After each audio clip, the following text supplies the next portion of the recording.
क्योंकि अब लड़कियां लाते हैं 25 साल की। अब 25 साल की लड़की 4 जगह वो मुंह मार चुकी होती है। तो मैं उस संत जो भी है अनिरुद्धाचार्य उसकी बहुत कड़ी निंदा करता हूँ। इस तरह से बयान नहीं देना चाहिए था। ये बयान देकर उन्होंने जो एक संत का जो जो परिभाषा होता है, उन्होंने संत की परिभाषा को पूरी तरह से उन्होंने ख़त्म कर दिया है। अगर आज आज के समय में अगर आज़ाद समाज पार्टी की अगर सरकार होती थी तो अनिरुद्धाचार्य जो बयान दिया है उस बयान पर उसको हम लोग कड़ी से कड़ी सज़ा ये करके आज वो जेल में डालने का काम करते थे क्योंकि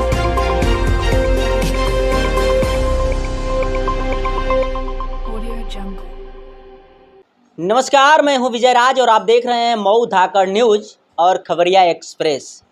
बता दूं कि इस समय हम लोग मुंबई में हैं और आज हमारे साथ हैं आज़ाद समाज पार्टी के प्रदेश अध्यक्ष कैलाश जायसवाल जी। जिस हिसाब से हमारे हिंदुस्तान में तमाम कथावाचक हैं और कथावाचकों की बात सुन करके पूरे हिंदुस्तान के लोग तमाम प्रेरणा स्रोत मानते हैं उनको, लेकिन वहीं पे अनिरुद्ध आचार्य जी का एक बयान सामने आया था कि हमारे हिंदुस्तान की बहन बेटियां कहाँ आज शुद्ध रह चुकी हैं। तो ये सब मुद्दे पे तमाम बात होगी। तो सर, सबसे पहले स्वागत है आपका मऊ धाकड़ न्यूज में। बहुत बहुत धन्यवाद। सर, जिस हिसाब से अभी अनिरुद्ध आचार्य जी का एक बयान सामने आया था, क्योंकि अब लड़कियां लाते हैं 25 साल की। अब 25 साल की लड़की 4 जगह वो मुंह मार चुकी होती है, जो काफी हिंदुस्तान के लोग उसको विरोध भी किए, तो उनके सपोर्ट में तमाम लोग भी उतरे। जिस हिसाब से अनिरुद्ध आचार्य जी का बयान ये था कि हमारे हिंदुस्तान की का सिचुएशन ऐसा हो गया है कि बहन बेटियां कहाँ शुद्ध रह चुकी हैं इस समय। तो इस पे आपकी क्या राय है सर? सबसे पहले तो मैं उस संत जो भी है अनिरुद्धाचार्य उसकी बहुत कड़ी निंदा करता हूँ। इस तरह से बयान नहीं देना चाहिए था। ये बयान देकर उन्होंने जो एक संत का जो जो परिभाषा होता है, उन्होंने संत की परिभाषा को पूरी तरह से उन्होंने ख़त्म कर दिया है। अगर आज के समय में अगर आज़ाद समाज पार्टी की अगर सरकार होती थी तो अनिरुद्धाचार्य जो बयान दिया है उस बयान पर उसको हम लोग कड़ी से कड़ी सज़ा ये करके आज वो जेल में डालने का काम करते थे क्योंकि ये बयान बहुत निंदनीय है। ये बयान नहीं देना चाहिए। संतों को ये शोभा नहीं देता कि इस तरह से बयान देकर एक देश में गलत मैसेज भेजना, जो इसका मैं विरोध करता हूँ। जी सर, उनके बयान के बाद ठीक एक बयान और भी सामने आया एक संत का, जो प्रेमानंद महाराज जी हैं वृंदावन के, और उनके पास तमाम बड़ी बड़ी इंडस्ट्री के लोग भी जा चुके हैं उनका दर्शन करने के लिए, उनसे कुछ ज्ञान लेने के लिए।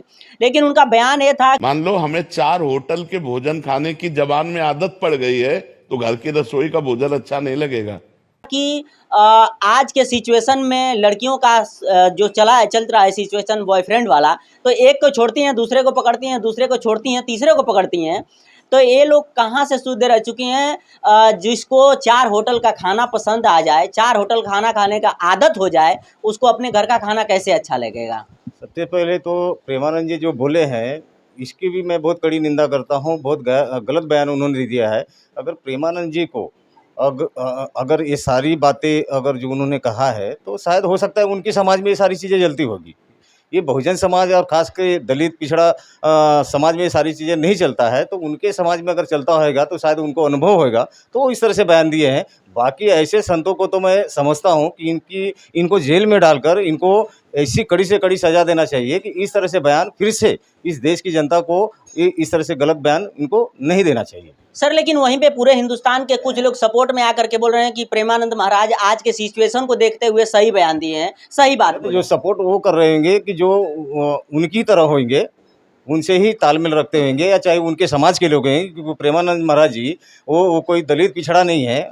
वो तो हैं एक पांडे जी हैं, एक ब्राह्मण समाज के हैं। तो अगर ब्राह्मण समाज में अगर ये चलता होगा तो उनके लिए भी ये बयान ठीक हो सकता है, मगर दलित पिछड़ों में तो ये सब सारी चीज़ें नहीं चलता है। तो दलित पिछड़ा की तरफ से, खास करके बहुजन समाज की तरफ से, मैं इसकी कड़ी निंदा करता हूँ। जी सर, जिस हिसाब से आप खुद महाराष्ट्र में रहते हैं और महाराष्ट्र के राजनीतिक तौर पे पूरे महाराष्ट्र को आप देख रहे हैं, तो कुछ लोग कहते हैं कि मुंबई जैसी शहर और दिल्ली जैसी शहरों में अक्सर ये सब देखने को मिलता है, लव जिहाद देखने को मिलता है। इस पे क्या राय है आपकी? नहीं, बिल्कुल नहीं। महाराष्ट्र में तो लव जिहाद का मामला बिल्कुल नहीं है। हाँ, अगर आपको देखने को मिलेगा तो शायद हो सकता है कि दिल्ली और किसी प्रांत में हो सकता है, मगर महाराष्ट्र में जो संस्कृति है, महाराष्ट्र की संस्कृति में यहाँ पर वो लव जिहाद का मामला बिल्कुल नहीं है। और अगर कोई कहता होगा कि महाराष्ट्र में या मुंबई में लव जिहाद का मामला ज़्यादा चलता है, तो मैं समझता हूँ कि ये गलत है, क्योंकि महाराष्ट्र में एक जो कि देश के किसी भी प्रांत से अगर देखा जाए तो महाराष्ट्र के लोग इतने अच्छे हैं कि यहाँ पर संस्कार को मानने वाले हैं और संस्कार को निभाने वाले लोग हैं। तो लव जिहाद का मामला महाराष्ट्र में तो